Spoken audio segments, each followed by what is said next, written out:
नमस्कार, आवाज इंडिया में आप सभी का स्वागत है। मैं हूं सीमा। ऑपरेशन सिंदूर में भारत को बड़ी कामयाबी मिली, मगर कई दशकों से भारत टू फ्रंट वॉर की तैयारी कर रहा है। उसका विश्लेषण जरूरी है। निकट भविष्य में इसका होना तय है। पाकिस्तान और चीन भारत को एक साथ घेरेंगे। क्या हम भविष्य के लिए तैयार हैं? हाल में भारत के डिफेंस सिस्टम के लिए देश और दुनिया में भारत की चर्चा हो रही है, मगर जब चीन इस युद्ध के लिए सामने होगा तो लड़ाई सिर्फ जमीन, हवा और समुद्र में नहीं होगी, बल्कि ये अंतरिक्ष में भी लड़ी जाएगी। भारत को इसके लिए अभी से तैयार होना होगा।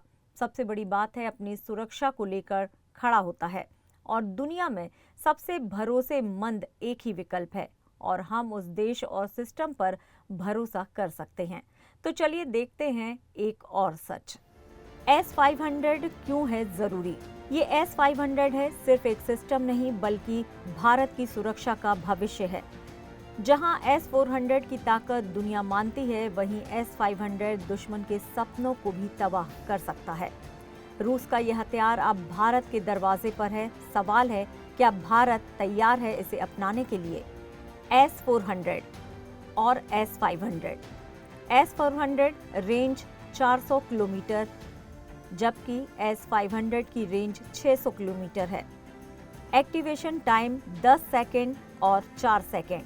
ट्रैकिंग कैपेसिटी 36 टारगेट और 100 target. Speed match 14, match 20।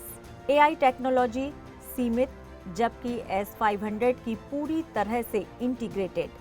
Space target S-400 नहीं, जबकि S-500 हाँ, सैटेलाइट मार सकता है। साफ है कि S-500 न केवल फाइटर जेट्स और मिसाइल्स को रोक सकता है, जबकि अंतरिक्ष से आने वाले खतरों को भी खत्म कर सकता है। इसके अलावा ये हाइपरसोनिक मिसाइल और फिक्स जनरेशन फाइटर जेट को भी खत्म करने की कुवत रखता है। रूस की भारत को पेशकश। 2021 में रूस ने भारत को S-500 बेचने की इच्छा जताई थी। 2024 में मोदी के रूस दौरे के दौरान इसे लेकर प्रस्ताव भी सामने आया। इस बार ऑफर आया है इसके जॉइंट प्रोडक्शन का, यानी अगर भारत इसके लिए तैयार हो जाता है तो ये सिस्टम भारत में ही बनेगा। अगर ऐसा होता है तो भारत बनेगा पहला विदेशी खरीदार और चीन, पाकिस्तान के खिलाफ व भारत की निर्णायक रणनीतिक बढ़त मिलेगी। 2 मोर्चों पर युद्ध की तैयारी। भारत इस समय सिर्फ एक देश की चुनौती नहीं झेल रहा है। एक तरफ पाकिस्तान तो दूसरी तरफ चीन LAC पर आंखें दिखा रहा है और पाकिस्तान मिसाइलों और ड्रोन से हमला करने की फिराक में है। ऐसे में जरूरत है एक ऐसे सिस्टम की जो दोनों दिशाओं से आने वाले हमलों को हवा में ही खत्म कर दे। S-500 की रेंज, स्पीड और AI क्षमता इसे भारत के 2 मोर्चों वाली रणनीति का बखूबी मजबूत बना सकती है। विशेषज्ञ भी कहते हैं कि 2 फ्रंट वॉर के लिए S-400 काफी नहीं है। भारत को क्या करना चाहिए?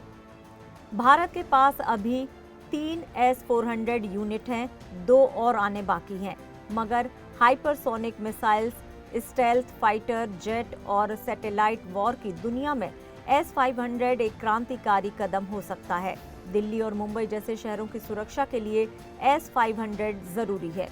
इसमें लगने वाले एडवांस रडार, 2000 किलोमीटर की डिटेक्शन कैपेसिटी और मल्टी टारगेट इंटरसेप्शन इसे बेहतरीन बनाते हैं। अब फैसला भारत को करना है, क्या वो सुरक्षा में अगला कदम उठाने को तैयार है? सहयोगी रूस इसके लिए तैयार है।